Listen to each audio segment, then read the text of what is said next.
इस कहानी का उद्देश्य केवल मनोरंजन है। इसे किसी भी गलत नजरिए से ना लें। मेरा नाम नमिता है। मैं 26 साल की एक साधारण है, लेकिन आत्मनिर्भर महिला हूँ। मैं ग्रेटर नोएडा के एक शांति इलाके में अपने परिवार के साथ रहती हूँ।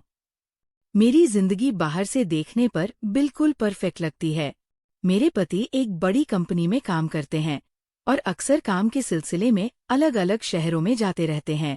घर में मेरी 2 साल की बेटी है जो मेरी दुनिया है। इसके अलावा मेरे सास ससुर भी हैं जो मुझे अपनी बेटी की तरह मानते हैं। भगवान की कृपा से घर में किसी चीज की कमी नहीं है, लेकिन फिर भी जिंदगी में खालीपन है जो कभी कभी बहुत गहरा महसूस होता है, खासकर तब जब रात को सब सो जाते हैं और मैं अकेले खिड़की के पास बैठकर दूर तक पहली खामोशी को देखती रहती हूँ। उन पलों में मुझे अपने पुराने दिन याद आते हैं। मेरा मायका राय बरेली में है, जहाँ मैंने अपना बचपन बिताया। वहाँ की गलियाँ, वहाँ के लोग और खासकर कुछ रिश्ते आज भी मेरे दिल के बहुत करीब है। पिछले महीने की एक सुबह जब मैं किचन में चाय बना रही थी, तभी मेरे फोन की घंटी बजी। स्क्रीन पर माँ का नाम देखकर मेरे चेहरे पर मुस्कान आ गई। मैंने तुरंत कॉल उठाया।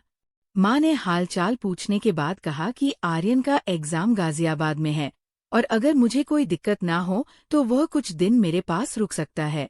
ये सुनते ही मेरे मन में एक अलग ही खुशी जाग गई, क्योंकि इतने दिनों बाद मायके से कोई अपने जैसा मिलने आने वाला था। मैंने बिना सोचे हाँ कर दी। आर्यन मेरे बचपन का दोस्त रहा है। हम दोनों ने एक ही स्कूल में पढ़ाई की थी। उसके पापा और मेरे पापा साथ काम करते थे, इसलिए हमारे परिवारों में भी काफी घनिष्ठता थी। हम दोनों ही अपने घरों में इकलौते थे, इसलिए बचपन का ज्यादातर समय हमने साथ ही बिताया। खेलना, पढ़ना, लड़ना, झगड़ना और फिर मान जाना, ये सब हमारे दोस्ती का हिस्सा था। समय के साथ सब बदल गया। 12वीं के बाद मैंने आगे की पढ़ाई के लिए बीए में दाखिला लिया और वह इंजीनियरिंग की पढ़ाई के लिए मुंबई चला गया। धीरे धीरे बातचीत कम होती गई और फिर मेरी शादी हो गई। शादी के बाद मैं अपनी नई जिंदगी में व्यस्त हो गई और उससे सिर्फ एक बार मुलाकात हो पाई थी। अब इतने सालों बाद वह पहली बार मेरे घर आने वाला था। ये सोचकर मन में एक हल्की सी उत्सुकता भी थी और थोड़ी सी घबराहट भी। अगले दिन सुबह मैं जल्दी उठ गई, घर को अच्छे से साफ किया और उसके आने की तैयारी करने लगी। मुझे खुद समझ नहीं आ रहा था कि मैं इतने उत्साहित क्यों हूँ। शायद इसलिए क्योंकि इतने समय बाद कोई ऐसा मिलने आ रहा था जो मुझे मेरे पुराने दिनों की याद दिलाएगा। करीब 10 बजे डोरबेल बजे।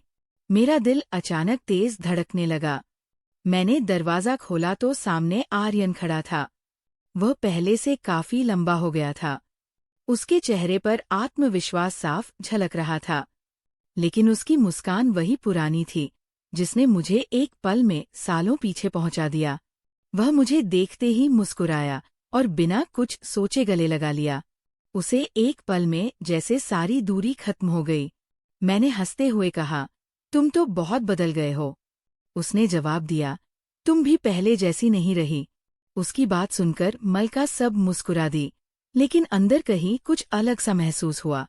मैंने उसे अंदर बुलाया। मेरी बेटी पहले तो उसे देखकर थोड़ी झिझकी, लेकिन कुछ ही देर में उसके साथ खेलने लगी। आर्यन बच्चों के साथ जल्दी घुल मिल जाता है। ये बात पहले भी थी और अब भी थी।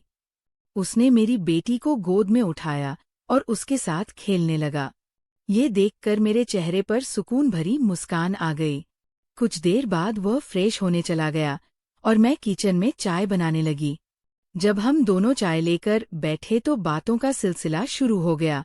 हमने स्कूल के दिनों को याद किया, अपने पुराने दोस्तों के बारे में बात की और यह भी जाना कि कौन कहाँ और क्या कर रहा है। उन बातों में एक सच्चाई थी, एक अपनापन था जो आजकल की जिंदगी में कहीं खो सा गया है। दिन कब गुजर गया पता ही नहीं चला।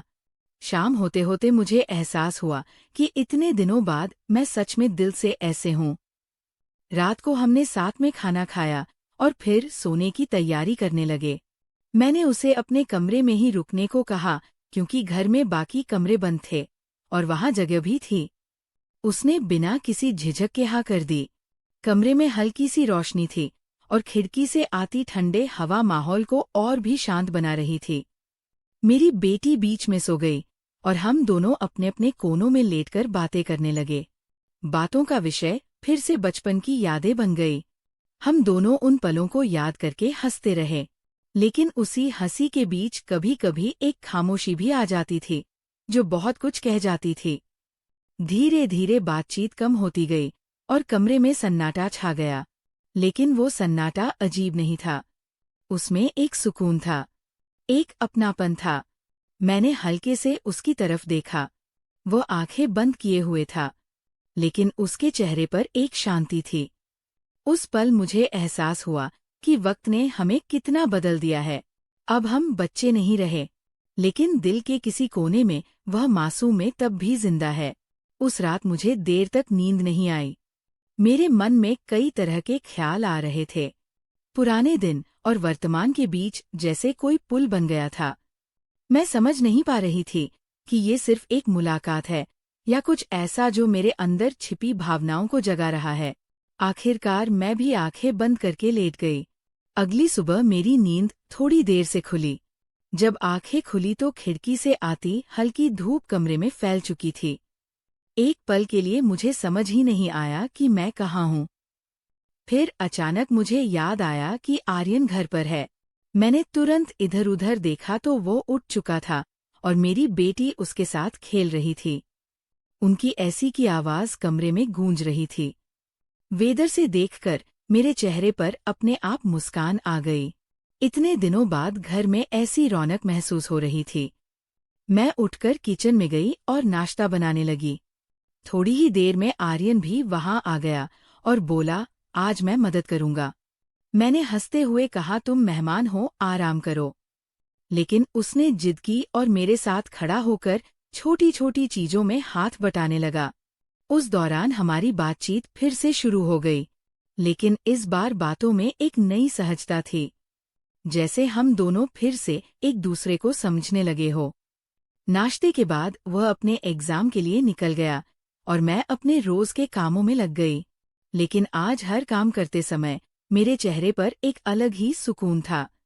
शाम को जब वो वापस आया तो उसके चेहरे पर थकान थी, लेकिन साथ ही एक संतोष भी था। मैंने उसे पानी दिया और पूछा, पेपर कैसा हुआ? उसने मुस्कुराते हुए कहा, अच्छा गया। फिर हम दोनों बालकनी में बैठ गए। हल्की हवा चल रही थी और आसमान में डलती शाम का रंग बहुत खूबसूरत लग रहा था। हम दोनों कुछ देर तक बिना कुछ बोले उस नज़ारे को देखते रहे। फिर उसने धीरे से कहा कि कभी कभी जिंदगी हमें ऐसे मोड़ पर ले आती है जहां हम हमें अपने आप से ही सवाल करने लगते हैं। उसकी बात सुनकर मैंने उसकी तरफ देखा, लेकिन कुछ नहीं कहा, क्योंकि मेरे मन में भी कुछ ऐसा ही चल रहा था। उन दिनों में हमने बहुत बातें की, कभी कभी अपने सपनों के बारे में, कभी अपने डर के बारे में और कभी उन रास्तों के बारे में जिन्हें हमने चुना था। मुझे महसूस होने लगा कि आर्यन अब पहले जैसा नहीं रहा। वह पहले से ज्यादा समझदार और संवेदनशील हो गया है। उसकी बातों में गहराई थी और उसके सोचने का तरीका भी बदल चुका था। धीरे धीरे हमारे बीच एक भावनात्मक जुड़ाव बनने लगा, जो शब्दों से ज्यादा खामोशी भी महसूस होता था। कभी कभी जब हमारी नजरें मिलती तो हम दोनों ही कुछ पल के लिए चुप हो जाते और फिर हल्की सी मुस्कान के साथ बात को बदल देते। शायद हम दोनों उस एहसास को समझ तो रहे थे, लेकिन उसे नाम देने से बच रहे थे। एक दिन बारिश हो रही थी। मौसम ठंडा था और घर के बाहर बूंदों की आवाज एक अलग ही सुकून दे रही थी। हम दोनों खिड़की के पास खड़े होकर और बाहर गिरती बारिश को देख रहे थे। अचानक उसने कहा कि अगर जिंदगी में कुछ फैसले अलग होते तो शायद आज सब कुछ अलग होता। उसकी उस बात ने मुझे कुछ पल के लिए सोचने पर मजबूर कर दिया। मैंने धीरे से कहा कि हर इंसान अपनी परिस्थितियों के अनुसार फैसले लेता है और वही फैसले उसकी जिंदगी को दिशा देते हैं। उसने मेरी तरफ देखा और हल्की सी मुस्कान दी। उस पल में हमने बिना कुछ कहे बहुत कुछ समझ लिया था। रात को जब हम कमरे में वापस आए तो माहौल पहले से ज्यादा शांत था। मेरी बेटी सो चुकी थी और कमरे में सिर्फ पल की रोशनी थी। हम दोनों फिर से बातों में खो गए। इस बार बातों में बचपन की यादों के साथ साथ वर्तमान की भावनाएं भी शामिल थी। हमने इस बात को स्वीकार किया कि हमारे बीच जो रिश्ता वह सिर्फ दोस्ती तक सीमित नहीं रहा, बल्कि उसमें गहराई आ चुकी है। लेकिन साथ ही हमने ये भी समझा कि कुछ सीमाएं होती है जिन्हें पार करना सही नहीं होता। उस रात हमने एक दूसरे के प्रति अपने सम्मान और विश्वास को और मजबूत किया और यह तय किया कि चाहे जो भी हो, हमें अपने रिश्ते की गरिमा को बनाए रखेंगे। उस बातचीत के बाद मेरे मन में एक अजीब सा सुकून था, जैसे किसी उलझन का हल मिल गया हो। मुझे एहसास हुआ कि जिंदगी में भावनाएं आना स्वाभाविक है, लेकिन उन्हें सही दिशा देना हमारे हाथ में होता है। उस रात में पहले से ज्यादा शांत मन के साथ सोए और मुझे लगा कि मैं खुद को पहले से बेहतर समझने लगी हूँ। सुबह की हल्की रोशनी के साथ वो दिन भी आ गया जब आर्यन को वापस जाना था। रात की बातचीत के बाद मेरे मन में एक अजीब सा सुकून था, जैसे किसी अनक बहुत सी मुक्ति मिल गई हो। लेकिन साथ एक हल्की सी उदासी भी थी, क्योंकि पिछले कुछ दिनों में जो अपनापन घर में लौटा था वह फिर से दूर होने वाला था। मैं जल्दी उठ गई और किचन में जाकर उसके लिए नाश्ता तैयार करने लगी। हर छोटी चीज करते हुए मेरे मन में बीते 4 दिनों की यादें घूम रही थी। कैसे एक अचानक आई मुलाकात ने मेरी सोच और मेरे एहसासों को बदल दिया था। थोड़ी देर बाद आर्यन भी उठकर आ गया। उसकी आंखों में हल्की सी नींद और चेहरे पर वही सादगी भरी मुस्कान थी। उसने कहा कि आज जल्दी निकलना होगा, ट्रेन का समय है।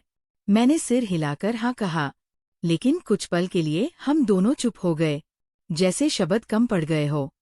मेरी बेटी भी जाग गई और उसे देखकर फिर से उसे लिपट गई।